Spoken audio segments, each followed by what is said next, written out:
because you yourself you forsook God. Because God says He Himself will never leave you nor forsake you, right? But if you decide that I'm going to leave God, there's consequences for everything. Don't be a river, for a river flows of weak mentality. There's a weak mentality. It never flows where there's an incline, but rather be a tsunami. Take no prisoners. Greetings once again and welcome back to the channel, guys. Welcome back. Now, if you're new to the channel, make sure that you subscribe and hit that notification bell so that you do not miss when a new video pops up, right?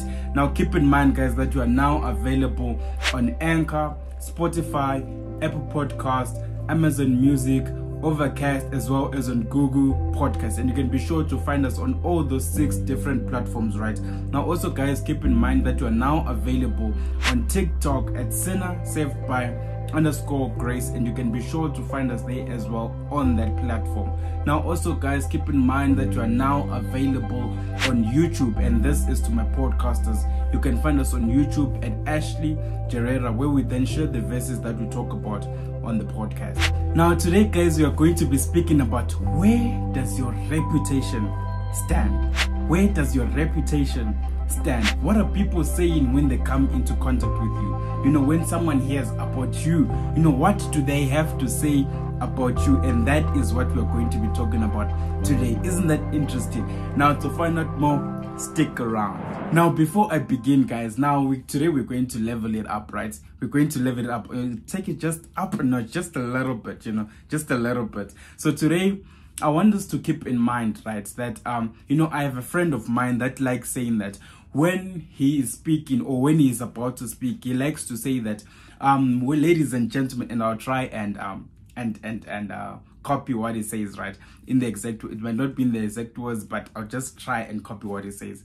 So then he says that, ladies and gentlemen, it is my wish that when I'm done speaking, may you be a river and not a reservoir. You know, that's just that's a wonderful statement, and it's actually such a profound statement and powerful one, you know, and deep as well, if you understand what we'll be saying. But today, I want to challenge you today. I want to say today to you that when I am done speaking here, right, may you not only be a river, but may you also, because when you look at it, guys, a river takes the path of least resistance, right, which shows that weak mentality, guys, weak mentality. And on this channel, we are not going to be promoting weak mentality. So if you've been having weak mentality, please leave it somewhere else. Or if you've been having weak mentality, may this channel enable you to take away that weak mentality and bring on a new mentality. Because when you look at a river, it is never in your life have you seen a river that flows upwards. It always is flowing downwards or sideways. Wherever it shows a moment of incline, it changes route, right? Weak mentality, but rather be a flood, take no prisoners. And that is what we're going to be talking about today, guys. So without wasting further time, and now I'm already eating the time, but without wasting further time, let's take our Bibles to the book of 1 Kings chapter 10, and we're going to be reading from verse 4 and verse 5, guys. So verse 4 then reads as follows: And when the queen of Sheba had seen all Solomon's wisdom and the house that he had built, verse 5, and the meat of his table, and the sitting of his servants, and the attendance of his ministers, and their apparel, and his cupbearers, and his accent by which he went up unto the house of the Lord, there was no more spirit in her. Now, if we take it back, guys, and you might be asking yourself, okay, so who is this queen of Sheba? Right? Who is this queen of Sheba and where does she come from? Right? Now that she's in the presence of Solomon, right? So now if we take it a bit back to verse 1, 2, and 3, right? The Bible then tells us that this queen of Sheba heard, keep in mind, and I want you to just put a pointer on that. She heard of Solomon's wisdom and all his prosperity. So in hearing about all these things, she then decided and said, you know what? I cannot just sit back. I want to meet this great man and see for myself whether these things be for true, right? So she prepared for herself hard questions and says that I am going to prove this guy. I'm going to test him and see that is he really wise as they say that he is wise, right? Is he really as they say that he is, right? And then when it comes here now to verse 4 and verse 5. But before we get to verse 4 and verse 5, she had heard, right? What are people hearing about you today?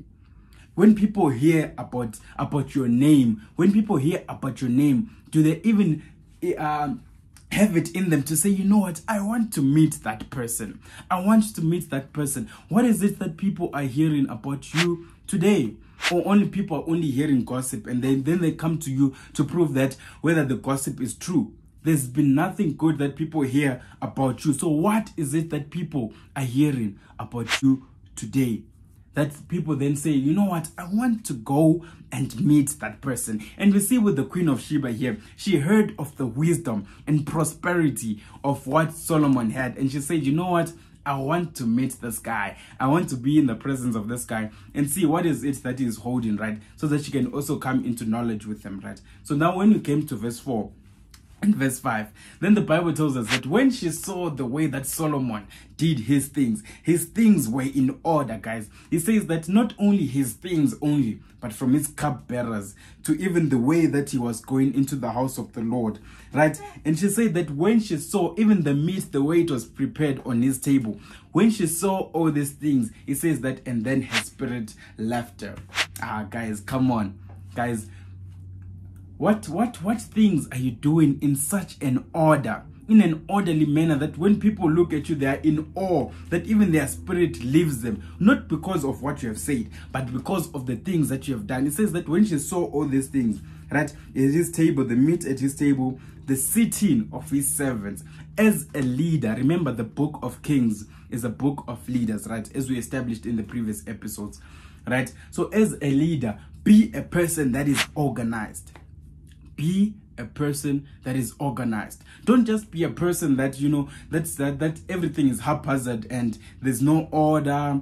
One thing is there, another thing is there. When you come to your desk, you know, it's messy. Everything is always everywhere else, right? But as a leader, be someone who is organized and be someone who knows how to organize other people as well. Because it was not only Solomon, but it says that even his cupbearers and also the people that were just operating in his presence. It says that it was in an orderly manner that even her spirit left her, right? And that is where we're going to stop for today, right now. But there's a part 2 that is coming, where we're going to talk about how she then confesses and says that, how be it that I believed not the words, and how exceeding it was what she saw in Solomon's house, guys. I don't want you to miss it. That will drop tomorrow, right?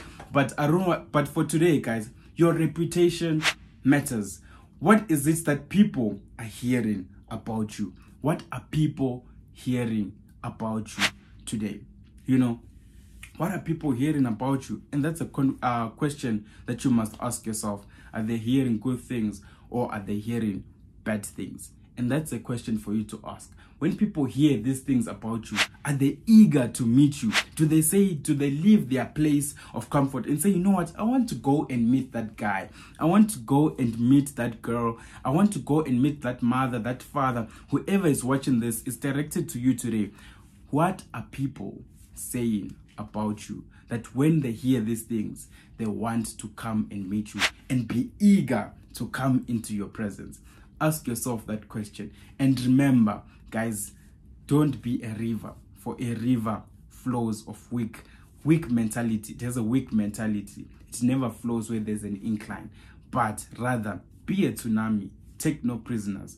And rather, when people hear things about you, let them be good things.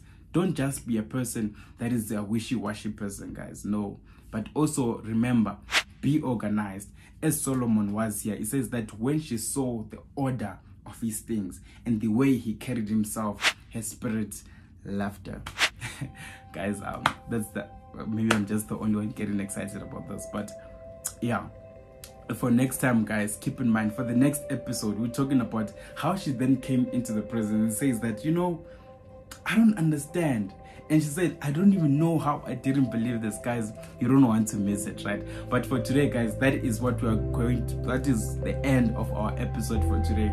So always keep in mind, guys, your reputation matters, and whatever it is that you do, are people eager to meet you, or people tend to say, you know what, I think I'll pass on that one. May God bless you. They even wish that you were sick so that you do not come to work, so that they can even enjoy being in the workplace because of the way that you lead other people. So the question then comes to you today, are people happy when you are there? Or actually they even become joyous